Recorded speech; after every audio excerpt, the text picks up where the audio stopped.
grâce. Le Seigneur est avec vous. Vous êtes bénie entre toutes les femmes, et Jésus, votre enfant, est béni. Continuemos a nossa formação sobre os sacramentos. E hoje nós vamos falar sobre o sacramento do matrimônio. Pai Todo-Poderoso, cheio de bondade e de misericórdia, criastes o homem e a mulher, para os dois se unirem e serem promotores também da tua criação. Nós te pedimos, Senhor, à luz do teu Espírito Santo, para que possamos compreender os teus mistérios, possamos compreender a dignidade e a beleza do matrimônio. Isto te pedimos por Cristo nosso Senhor. Amém. A aliança matrimonial é ordenada por sua índole natural ao bem dos cônjuges e à geração e educação da prole. E foi elevada entre os batizados a dignidade de sacramento por Cristo Senhor. Então, o matrimônio é um sacramento. Agora, este sacramento, diferentemente dos outros sacramentos, ele já tem sua origem na criação.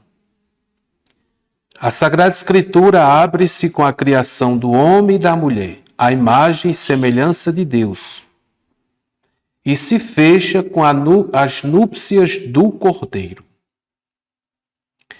Então, isto significa que de um extremo a outro da Bíblia, ela fala do casamento e de seu mistério, de sua instituição e do sentido que lhe foi dado por Deus.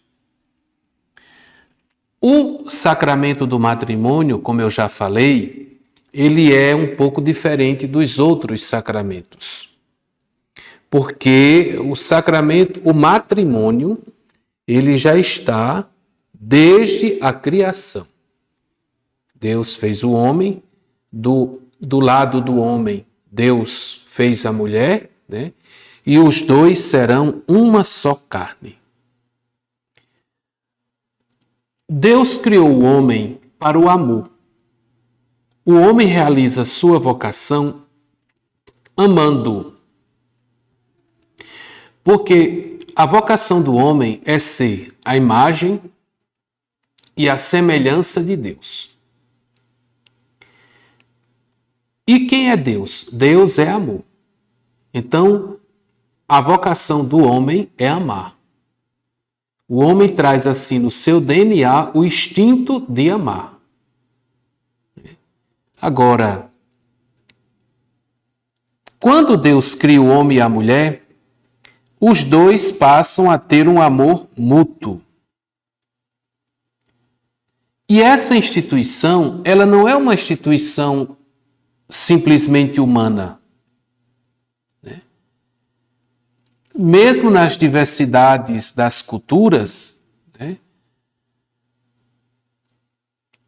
Essa diversidade cultural não pode nos fazer esquecer os traços comuns e permanentes.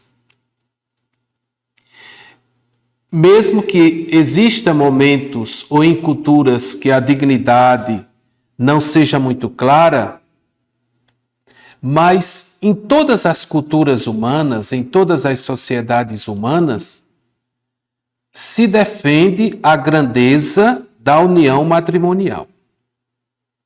Porque é dali que vai se gerar a prole, primeiro, que vai realizar o ser humano, né, como pessoa, como ser de relação, e depois a constituição da prole.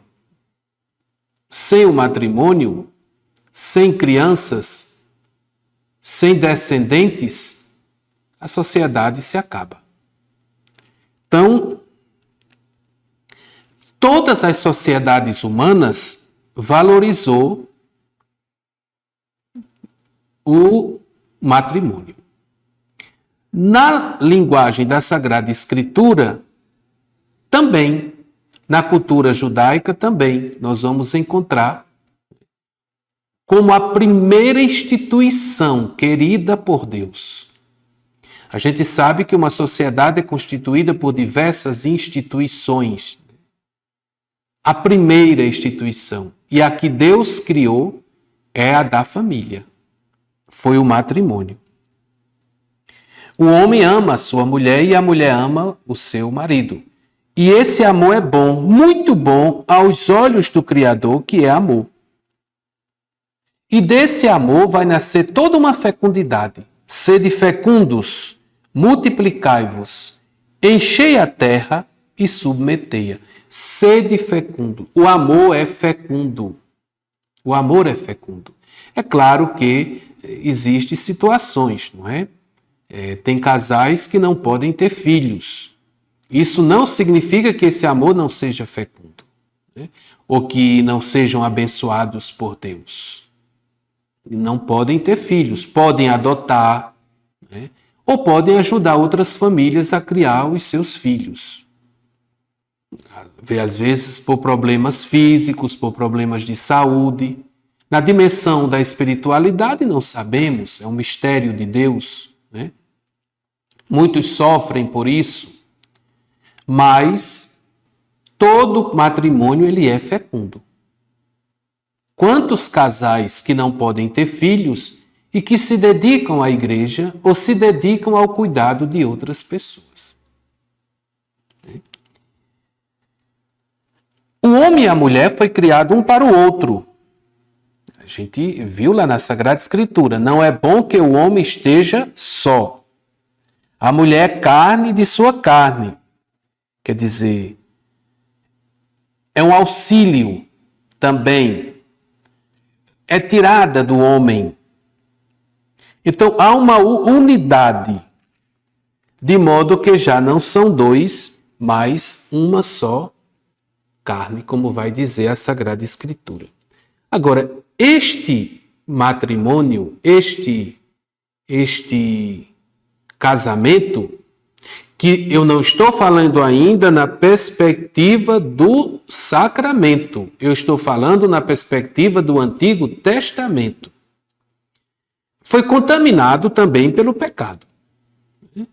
Quando a gente vê lá as maldições, não é? Você vai encontrar também certas maldições que vai envolver o homem e a mulher. As consequências do seu pecado. Criou uma desordem, porque criando uma desordem no homem, cria uma desordem no matrimônio. Sua união sempre foi ameaçada, porque todo homem sofre a experiência do mal, à sua volta e em si mesmo. Essa experiência também se faz sentir nas relações entre o homem e a mulher. Sua união foi ameaçada pela discórdia, pela dominação, pela infidelidade, pelo ciúme e por conflitos que podem chegar ao ódio e à ruptura. Essa desordem pode manifestar-se mais ou menos grave e pode ser mais ou menos superada, segundo as culturas, as épocas, não é? As formas que o homem vai criando para superar esta desordem. Agora, esta desordem, ela não vem da natureza humana, nem do homem, nem da mulher, mas vem do pecado. Deus criou o homem e a mulher bons, né? Sem o pecado. O pecado não é constitutivo do ser humano. Então, o primeiro pecado rompeu, não é? Essa comunhão original entre o homem e a mulher. E, muitas vezes, o matrimônio se transformou em relações de dominação e de cobiça. Então, vai entrar os ciúmes e, principalmente, a dominação. É o homem que tem o domínio sobre a mulher, que a mulher hoje luta muito para vencer esta dominação, não é? As igualdades de direito. Então, mas mesmo assim, nós vamos encontrar no Antigo Testamento leis, normas que vai ajudar, né, o homem e a mulher a viverem bem este matrimônio. Deus não abandonou o homem, né? As penas, que são as dores de parto e o trabalho, não é? É um remédio também para o pecado. Então nós vamos encontrar uma certa consciência moral, né, a partir da lei do Antigo Testamento, sobre a unidade e a indissolubilidade do matrimônio. Mas mesmo assim nós vamos encontrar ainda a poligamia, né, nos patriarcas, em Salomão, em Abraão, em Jacó, né? Nós vamos encontrar ainda a poligamia. Nós vamos encontrar situações, não é, que não estão de acordo com o projeto de Deus. Mas aí nós estamos na lei, na época da lei, o regime do Antigo Testamento. Agora, no Novo Testamento é que vai se dar uma virada, porque todas aquelas maldições, aquelas coisas que o Deus falou lá no livro do Gênesis, devem ser superadas no Novo Testamento. Nós vamos encontrar no Novo Testamento uma nova visão sobre o matrimônio, sobre o casamento. Primeiro que a Bíblia vai dizer que o primeiro milagre de Jesus foi em um casamento. E aquele primeiro milagre, ele tem toda uma teologia que não fica somente na festa daquele casamento, ou na beleza do casamento que Jesus participa, mas revela também a união entre Deus e a humanidade. Depois, a permissão de repudiar a sua mulher, Jesus vai dizer que foi por conta da dureza do coração do homem. Mas que o projeto de Deus é: o que Deus uniu, o homem não deve separar. Então vejam, nós precisamos ver o regime do Antigo Testamento, o regime do Novo Testamento. O regime do Antigo Testamento é o regime que Deus vai agir, mas que o homem ainda tem uma dureza de coração muito grande. O que eu quero colocar é o seguinte: o regime do Antigo Testamento é o regime da lei. O regime do Novo Testamento é o regime da graça.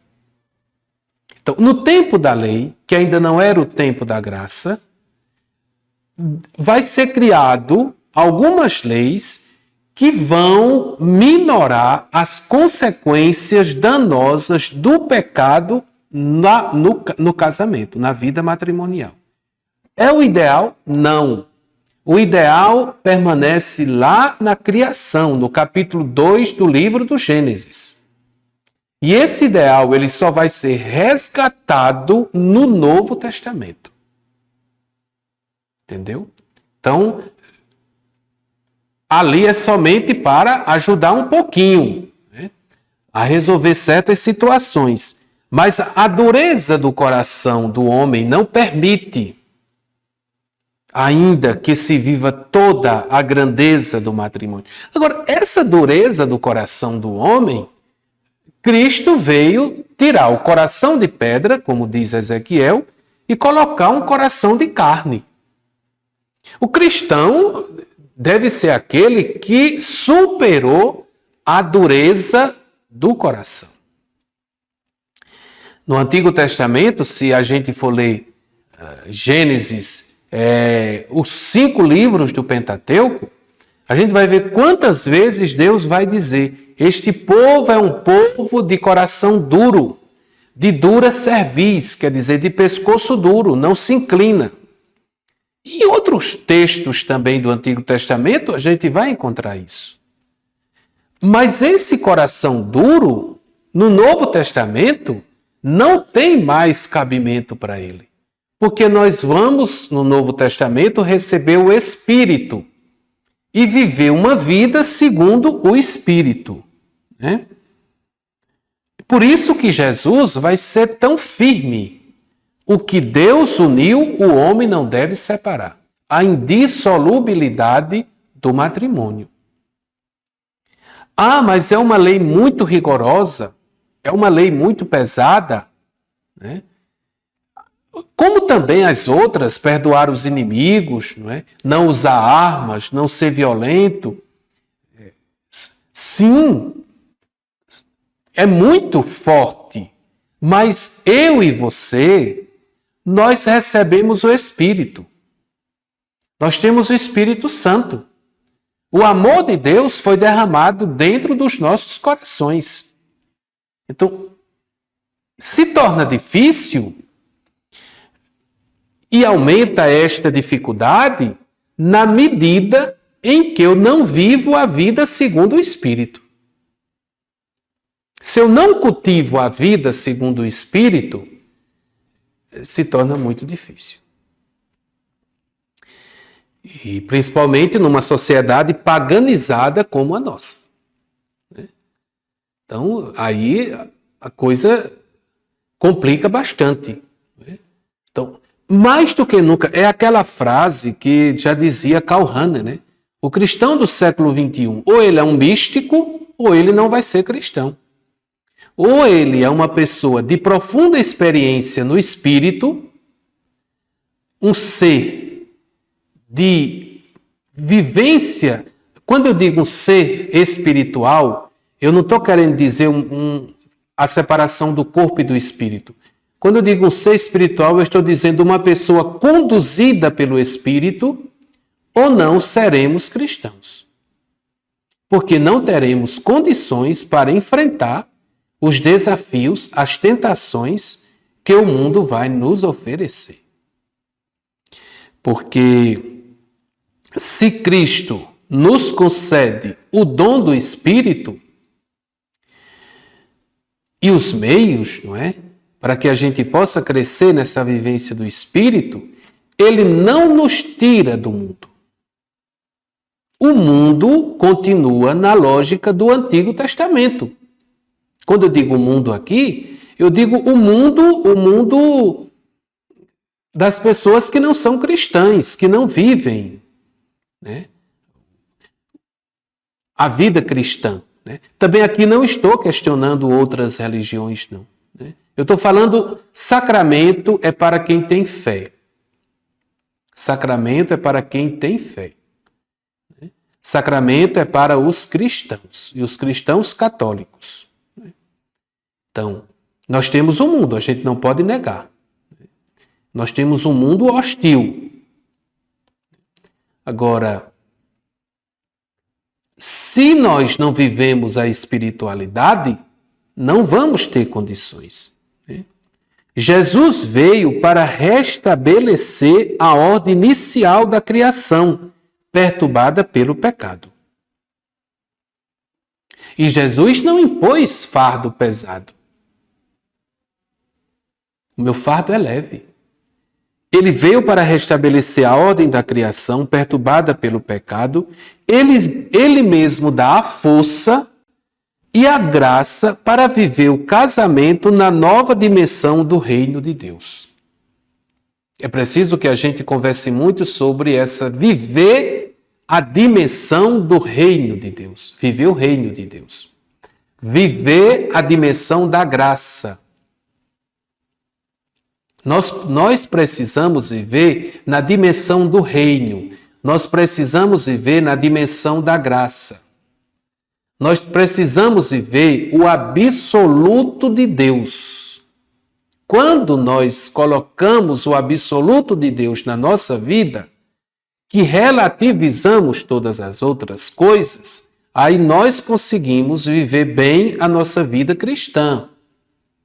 Ou melhor, a nossa vida cristã, ela é ela é frutuosa na medida em que eu vivo o absoluto de Deus. Uma vez um monge disse uma palavra muito bonita. Ele disse assim, por exemplo, eu não consigo viver o evangelho por conta do dinheiro. Sou corrupto, vivo em busca de dinheiro. Aí o monge disse assim, é porque o seu Deus é menor do que o dinheiro. Então, eu adoro um Deus maior ou um Deus menor? Eu adoro um Deus menor em relação aos meus interesses, ao meu egoísmo, ou eu adoro um Deus maior? Se eu adoro Deus maior, então eu tenho condições de viver, não é, a palavra de Deus. Claro, somos pecadores, caímos, isso, eu não estou falando aqui de perfeição, de vida perfeita.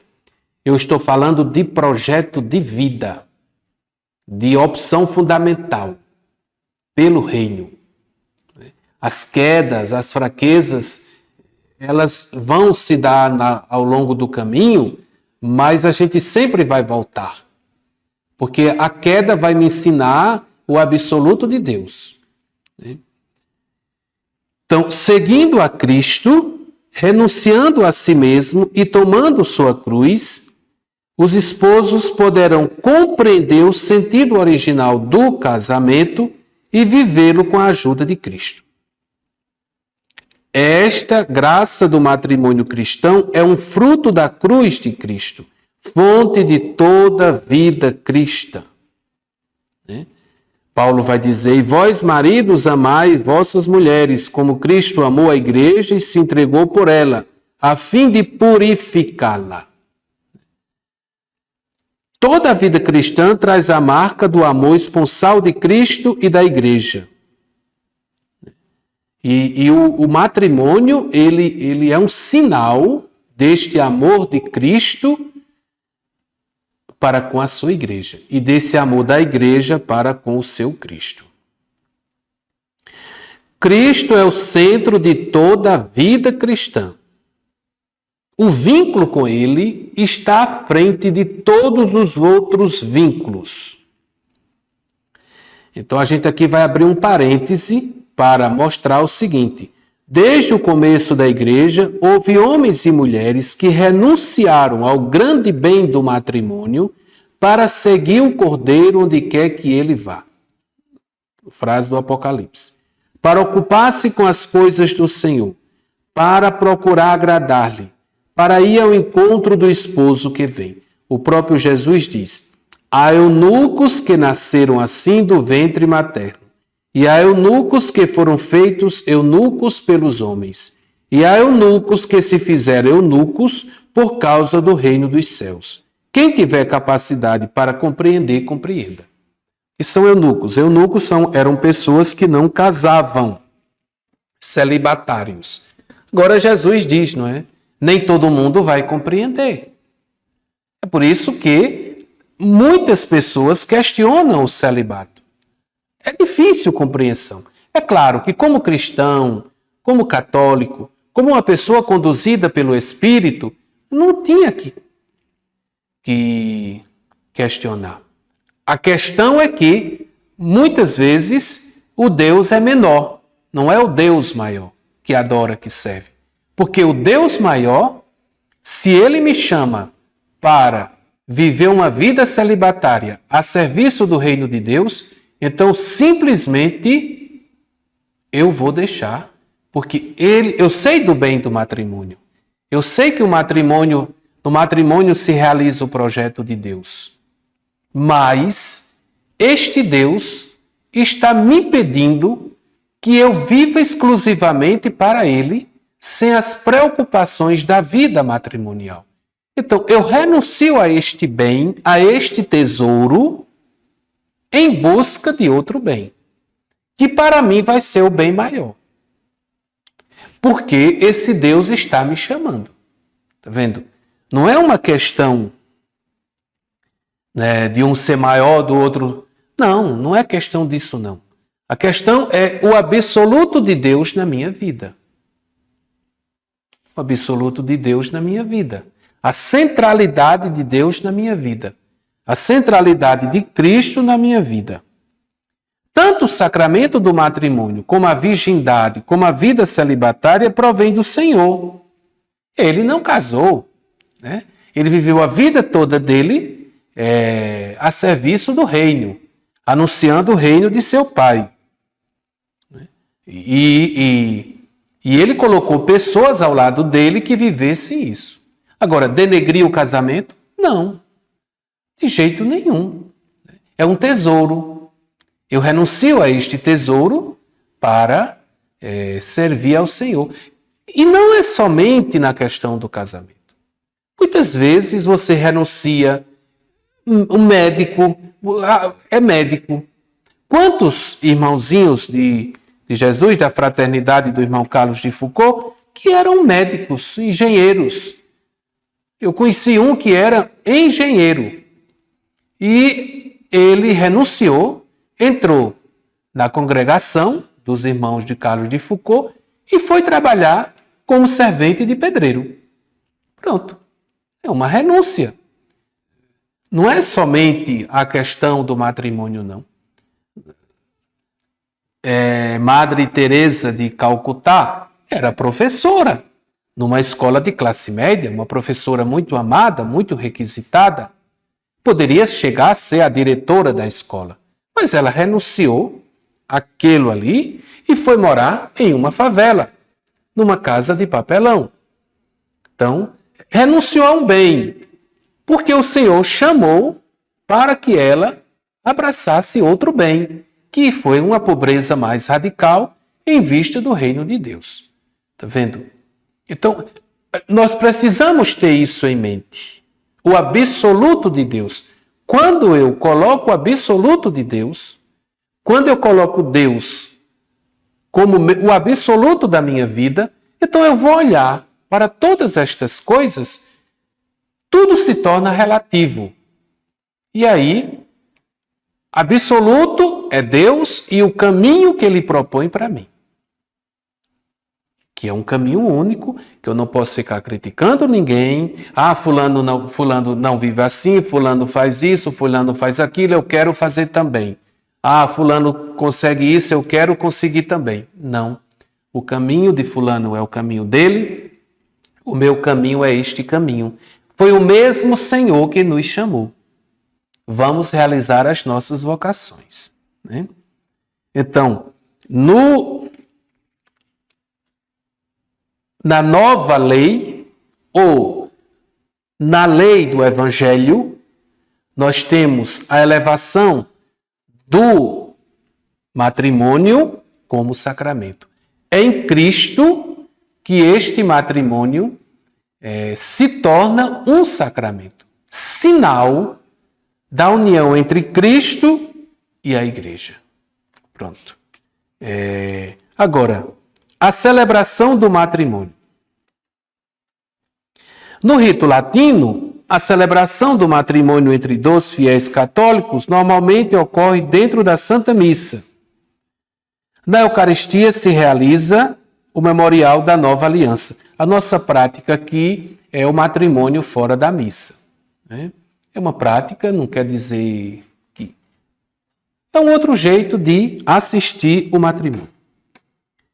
Como gesto sacramental de santificação, a celebração litúrgica do matrimônio deve ser válida por si mesma, digna e frutuosa. Convém, pois, que os futuros esposos se disponham à celebração de seu casamento, recebendo o sacramento da penitência. É bom que antes se confessem. Segundo a tradição latina, são os esposos que, como ministros da graça de Cristo, se conferem mutuamente o sacramento do matrimônio, expressando diante da Igreja seu consentimento. Nas tradições das igrejas orientais, os sacerdotes, bispos ou presbíteros são testemunhas do consentimento recíproco dos esposos, mas também é necessária a bênção deles, né? para a validade do sacramento. As diversas liturgias são ricas em orações de bênção e de epiclese, invocação ao Espírito Santo, para pedir a Deus a graça e a bênção sobre o novo casal, especialmente sobre a esposa. Na epiclese deste sacramento, os esposos recebem o Espírito Santo como comunhão de amor de Cristo e da Igreja. É ele o selo de sua aliança. Agora vamos ver aqui o consentimento matrimonial. E nós podemos já dar uma olhada aqui no ritual. Vou pegar aqui o sem a missa, que é o que mais nós fazemos. Então, os noivos entram, nós fazemos uma oração muito bonita. Primeiro vem uma motivação, para a recepção, a celebração deste sacramento, a gente se reúne. Para os noivos é um momento de suma importância. Vamos ouvir atentamente a palavra que hoje Deus dirige à sua igreja. E depois, juntamente com a igreja, vamos pedir a Deus que acolha e abençoe. Aqui estão as duas partes importantes. Vem a liturgia da palavra, faz-se uma pequena homilia e depois vem uma motivação. Caros noivos, viestes a esta igreja para que na presença do sacerdote da comunidade cristã a vossa decisão de contrair matrimônio seja marcada por Cristo com um sinal sagrado. Cristo abençoa com generosidade o vosso amor conjugal. Cristo abençoa. Já vos tendo consagrado pelo batismo, vai enriquecer e fortalecer-vos agora com o sacramento do matrimônio.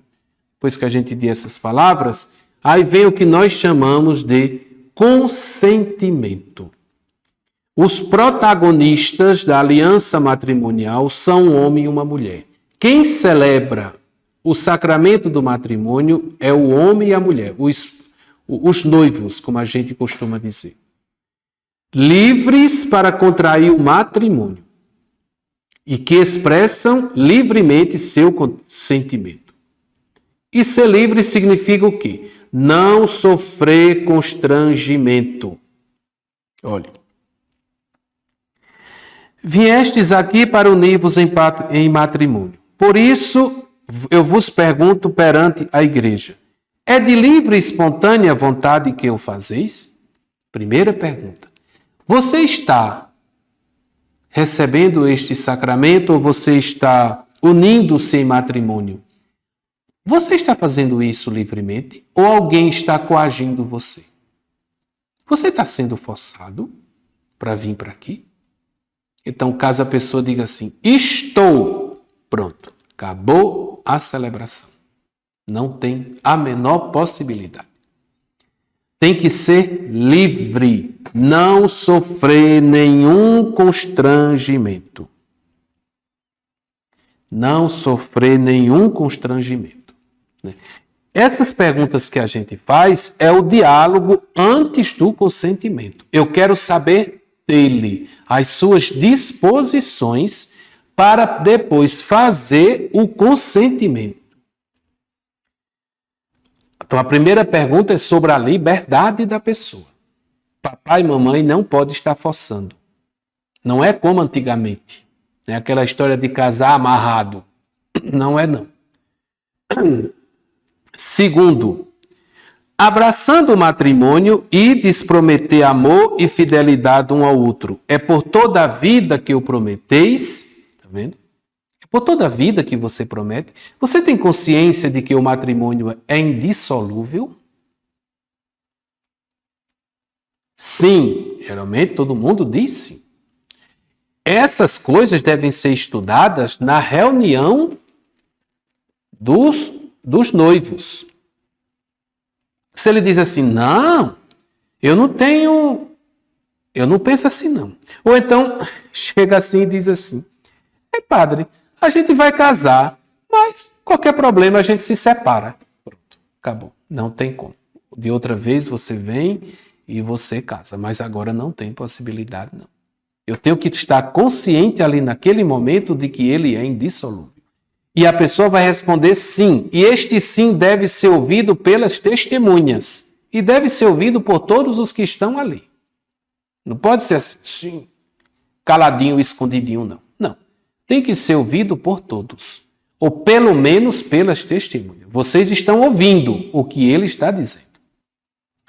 Depois, estáis dispostos a receber com amor os filhos que Deus vos confiar, educando-os na lei de Cristo e da Igreja? Não, padre, nós não queremos filhos. Pronto, acabou a celebração. O matrimônio deve estar aberto à geração de filhos. Dos filhos. Não pode deixar de jeito nenhum. Não pode. Se rejeita os filhos, pronto. Não tem possibilidade. Porque aqui está os bens do matrimônio. A liberdade, a indissolubilidade e a procriação. Mas é estéril. Mas responda assim. Quantas mulheres estéreis que engravidaram na Bíblia? Não é? E quantas pessoas que a gente encontra que diz assim, eu não podia ter filhos e um dia fiz uma oração, fiz uma promessa e estou grávida, vou ter um filho. Né?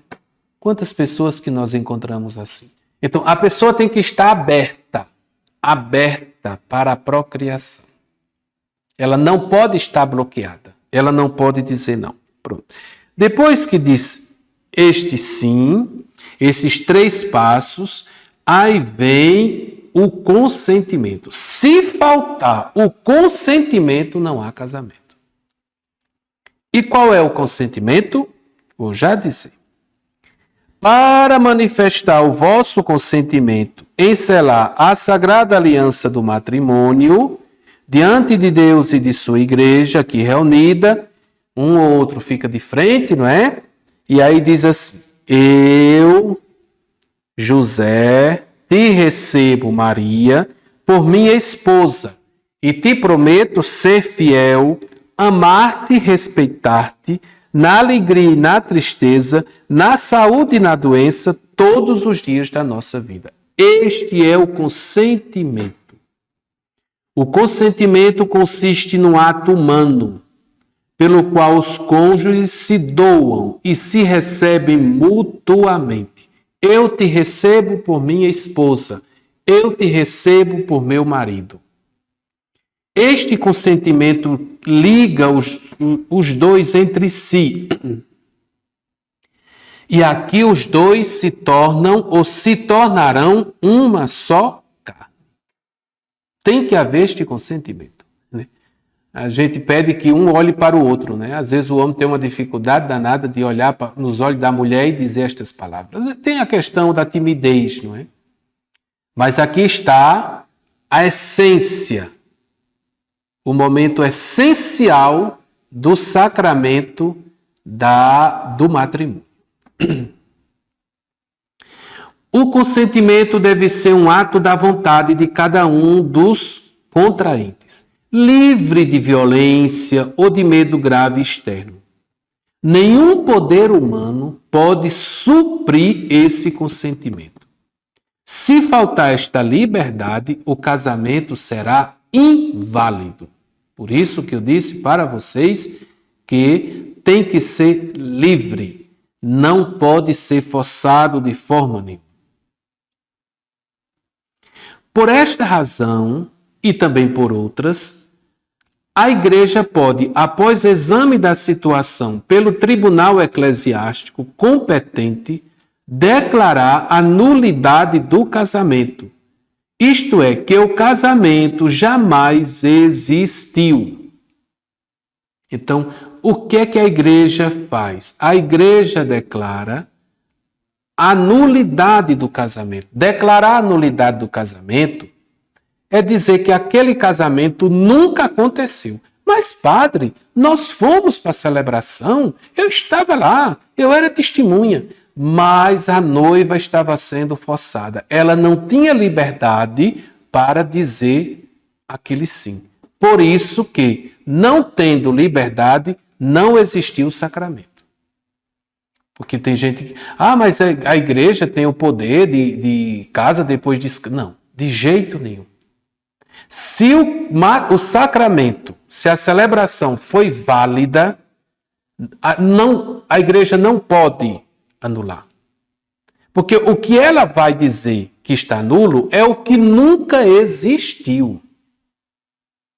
É bem diferente. Então não é assim, casou com toda a liberdade, com toda a tranquilidade, com todas as normas legaisinhas, separou, né? E agora eu vou simplesmente anular. Não, porque houve o sacramento.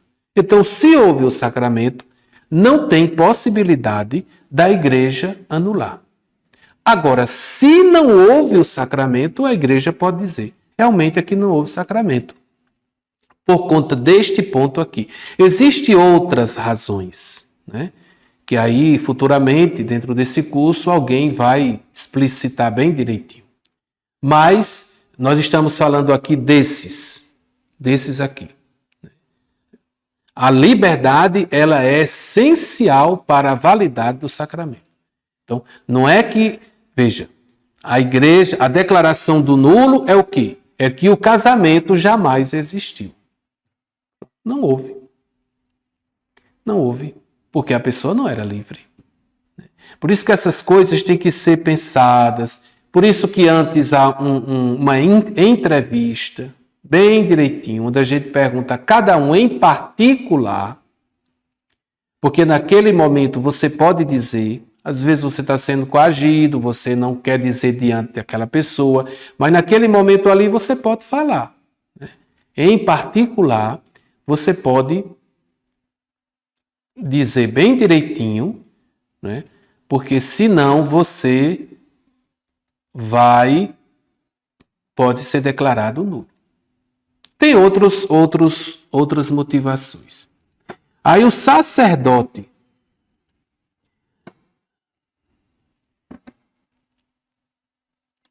aí nesse caso, quando a igreja declara a nulidade, que não houve sacramento, os noivos ficam livres para casar. Agora, desde que respeite, né, as obrigações naturais, né, provenientes de uma união anterior. Tem filho, então você vai ter que prometer que vai dar educação e cuidado dos seus filhos. Mas isso aqui vai ter um curso próprio para isso. Eu não sou a pessoa competente para falar sobre este tema. O sacerdote ou diácono que assiste à celebração do matrimônio acolhe. Nós acolhemos. Como assim?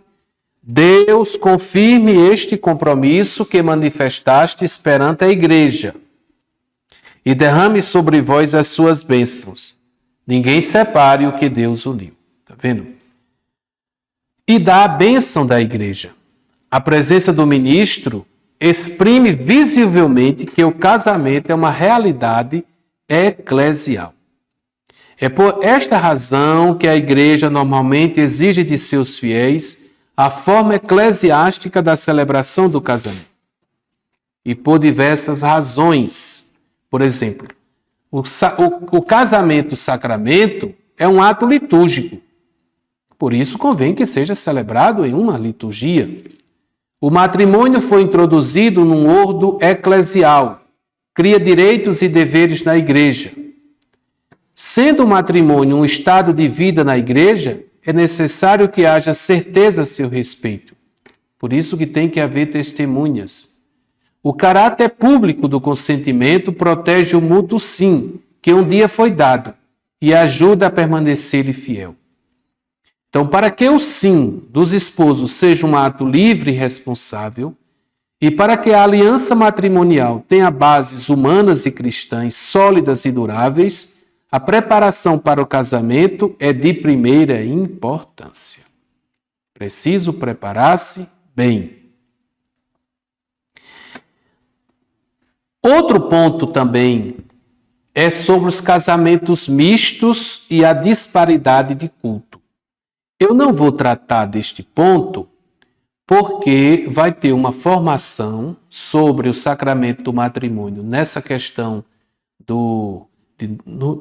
de nulidade e também como se faz quando uma pessoa é católico que vai casar com uma pessoa evangélica. Disparidade de culto, né? Então aí a pessoa vai dar todas as informações direitinhas dentro do direito da igreja, né?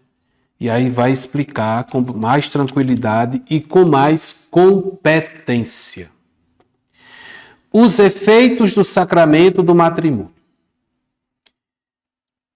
O matrimônio válido origina-se entre os cônjuges um vínculo que por natureza é perpétuo e exclusivo. Além disso, no matrimônio cristão, os esposos são robustecidos e como que consagrados por um sacramento especial. Então, primeiro do que tudo, o vínculo matrimonial. O consentimento pelo qual os esposos se entregam e se acolhem mutuamente é selado pelo próprio Deus. Então, aqui vem a questão de o vínculo matrimonial estabelecido pelo próprio Deus, de modo que o casamento realizado e consumado entre batizados jamais pode ser dissolvido. Então, quando é válido, né? A gente viu que por isso que a igreja não pode. Não cabe ao poder da igreja pronunciar-se contra esta disposição da sabedoria divina. Não cabe, de jeito nenhum. É uma realidade irrevogável. Então a igreja não pode. Por isso que casou direitinho, a igreja não pode declarar que foi nulo. Quando tem aqueles problemas que eu já falei, a igreja vai e declara. A graça do sacramento do matrimônio. Então, esta graça própria do sacramento do matrimônio se destina a aperfeiçoar o amor dos cônjuges, a fortificar sua unidade indissolúvel. A pessoa recebe uma graça, lembra? Né? A nova aliança, o reino de Deus. Nós não estamos mais na lei do Antigo Testamento. Então, Cristo nos concede a sua graça para que nós possamos viver bem a nossa vida cristã. Cristo é a fonte desta graça. Buscai a Cristo, não é? Buscai a Cristo. Sem Cristo, não se tem condições de viver bem este sacramento. Agora, quais são os bens e as exigências do amor conjugal? A indissolubilidade, a fidelidade, tá vendo? E a fecundidade são os bens do matrimônio. Trata-se das características normais de todo amor conjugal natural, mas com significado novo, viver tudo isto no Senhor. O cristão vive a sua vida matrimonial no Senhor. A unidade. O amor dos esposos exige por sua própria natureza a unidade e a indissolubilidade. Que ninguém separe aquilo que Deus uniu. A fidelidade do amor conjugal. Exige uma fidelidade inviolável. O amor quer ser definitivo. Não pode ser até nova ordem. Esta união íntima, doação recíproca de duas pessoas e o bem dos filhos, existe a perfeita fidelidade dos cônjuges e sua indissolúvel unidade. Você não pode, por isso que o divórcio é execrável, né? Agora, existem situações em que a coabitação matrimonial se torna praticamente impossível pelas mais diversas razões. Nestes casos, a Igreja admite a separação física dos esposos e o fim da coabitação. Depois, existe hoje os casais de segunda união que fazem parte, não é, da Igreja. Nós temos uma pastoral dos casais de segunda união, não é? Nós temos hoje um acompanhamento. A carta do Papa Francisco, Amoris Laetitia, fala de acompanhar, discernir. Então, assim, ninguém fique triste, não é? Porque o seu primeiro matrimônio não deu certo. Né? Não fique triste por isso, não. Sintam-se acolhidos dentro da Igreja, não é? Todos nós estamos a caminho do reino de Deus. Não somos perfeitos, não somos os melhores, porque o casamento se deu no religioso, não significa que aquele casal é mais unido do que o outro, não significa nada disso, não. Claro que juridicamente, sacramentalmente, aquele casal está em paz, não é, com a Igreja Católica. Mas existem muitas outras formas de comunhão, né? E a pessoa pode muito bem, não é, caminhar dentro da vida da Igreja. Como o Papa Francisco falou, né, a Igreja é para todos, todos e todos. A Igreja é para todos. Então, depois a Igreja é um grande hospital de campanha, não é? Então estamos todos doentes, todos necessitados da misericórdia divina. E depois a abertura à fecundidade. Né? Os filhos é o dom mais excelente do matrimônio. Então tem que ter a fecundidade do amor conjugal se estende aos frutos da vida moral, espiritual e sobrenatural que os pais transmitem a seus filhos pela educação. Os esposos a quem Deus não concedeu ter filhos podem, no entanto, ter uma vida conjugal cheia de sentido, humana e cristamente. Seu matrimônio pode irradiar uma fecundidade de caridade, acolhimento e sacrifício. Né? Depois fala-se sobre a igreja doméstica. Né? Então, cada família é uma igreja doméstica. Agora, nós vimos aqui no ritual o diálogo do consentimento, o consentimento, as 3 perguntinhas que o padre faz para os noivos. Depois vimos a aceitação do consentimento por parte do ministro, né? Então, qual é o outro ponto importante que nós vamos encontrar no ritual para fechar esta celebração? É a bênção nupcial. Os noivos ficam de joelhos e o padre estende a mão e dá a bênção.